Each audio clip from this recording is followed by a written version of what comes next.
ஐக்கிய நாடு சபையிலேயே எல்லா நாட்டு பிரதிநிதிகளோட ஒரு பொதுக்கூட்டத்தில் நான் பேசியிருக்கேன். அங்கே என்னன்னா, உலக சமாதானம் என்ற பெயரோட இந்த சபையை ஆரம்பிச்சுட்டு அதுக்கு முரணாகவே எல்லா கண்ணும் நடந்து போகிறதுனால இது வெற்றி பெறாதே, இதை கொஞ்சம் மாற்றி அமைக்கணும்.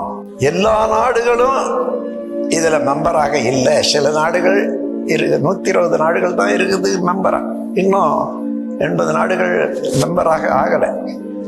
அவங்களையும் மெம்பராக மாற்றி எந்த நாடு தவறு செய்தோ அந்த நாட்டை திருத்துறதுக்கோ கண்ட்ரோல் பண்ணுறதுக்கோ தண்டிக்கிறதுக்கோ இந்த சங்கத்துக்கு அதிகாரம் இருக்கணும். ரெண்டாவது சொன்னேன். மூன்றாவது, உலகம் முழுவதும் சேர்ந்து தானே இந்த ஐக்கிய நாடு சபை இருக்குது. இந்த செக்யூரிட்டி கவுன்சிலின் கீழே ஒரு ரெசல்யூஷன் போடுங்க. இந்த ரெசல்யூஷன் என்ன முக்கிய கருத்து என்னன்னா, எல்லா நாடுகளும் சேர்ந்து ஐக்கிய நாடு சபை அமைச்சிருக்கிறது.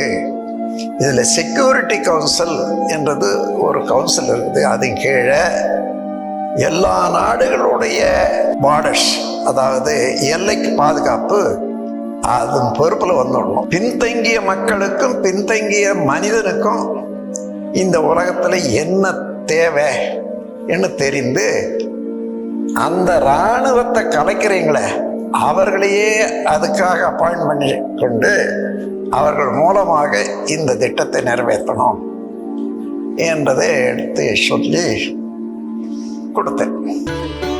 வாழ்க வளமுடன்.